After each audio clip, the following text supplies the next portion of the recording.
Hey guys, Jester here. Today I'm going to be reading a short story that I wrote called Hell Hath No Fury.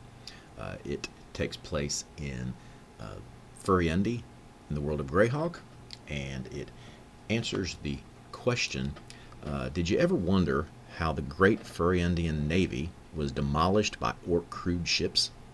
Well, I did, and this is the result of my musings.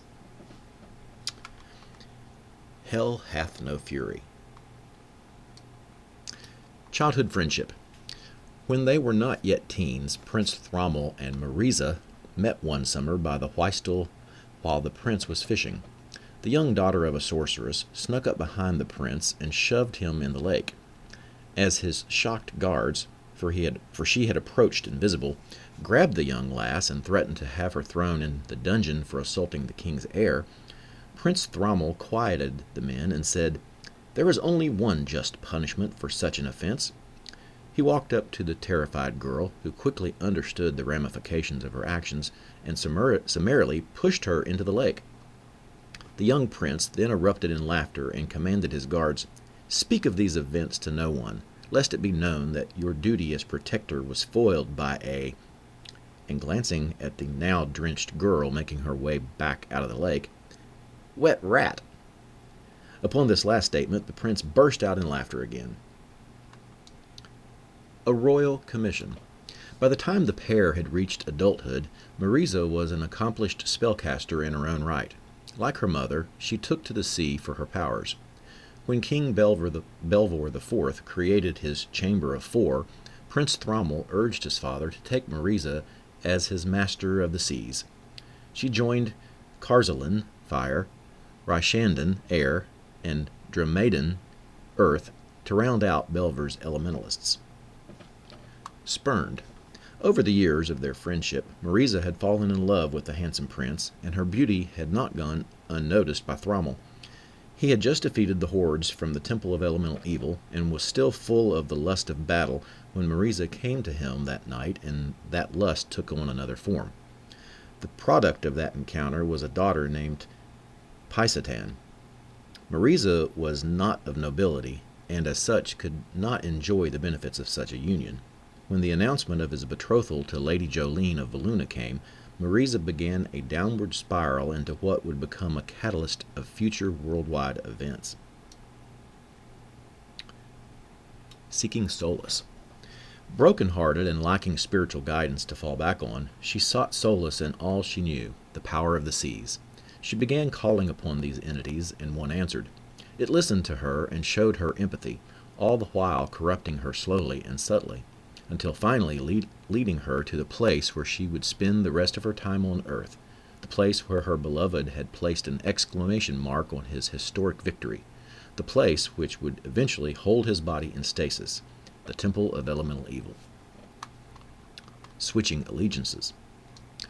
The temple, although raised on the outside, secretly flourished internally, protected by the very wards placed by the forces of good only a couple of years earlier.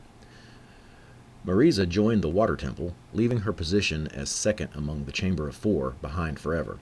She was instrumental in the Water Temple's emergence as top among the four elements. Soon the pain in her heart began to fade as she forgot the past and totally immersed herself in her new duties. Blast from the past. Her world came crashing down around her once again when a body was brought into the temple, placed in temporal stasis, hidden in a secret room, and guarded with powerful illusions. All of her suppressed emotions came flooding to the surface and broke the enchantment she had been under. Surrounded by enemies, she did the only thing she could think of, and prayed that it would be enough. One of the material components used in the ceremony that placed the stasis on the prince was a cryptic poem. She secretly obtained the parchment it was written on, rolled it up, and placed it in the secret compartment in the handle of her magical trident. Fate sealed. Marisa never made it out of the temple. The elemental water entity that had been her master discovered her mental freedom and relayed the information to the high priest of the water temple, who in turn captured her and sent her into the fire node, where she eventually perished. While she had been a member of the Chamber of Four, her powers were used to great effect to empower the Furiundian navy upon the Whistle. In her absence, they lacked the power to withstand the spells employed by Ios's mages and priests when the invasion occurred. Her daughter, who had been left with Marisa's mother to raise when she left Furiendi, had taken Marisa's place in the Chamber of Four, but was of insufficient power to keep the enemy in check.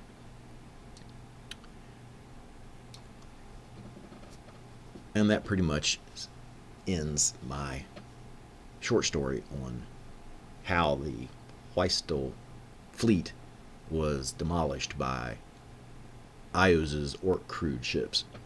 I have a footnote here. The Trident of Yearning, talking about her trident. The Trident of Yearning in room 215 in the Temple of Elemental, 215 the Salon, on page 66 of the Temple of Elemental Evil, I changed to be a regular magical trident that was gifted to Marisa by her mother. The evil elemental water creature in the pool in room 216, the pool chamber, was the entity that answered her pleas for solace. And as a side note, the result of his dalliance with Marisa left Thrommel, a paladin, vulnerable when the attack by his captors came, and thereby his captivity in temporal stasis. So, anyway, that was just my little take on a bit of Greyhawk history. Hope you enjoyed it, and make sure you hit that like, subscribe, and notification bell. Make sure you share with all your friends, and leave comments in the comments section, and let me know what you thought about this little story that I wrote. And until next time, and as always, see you soon.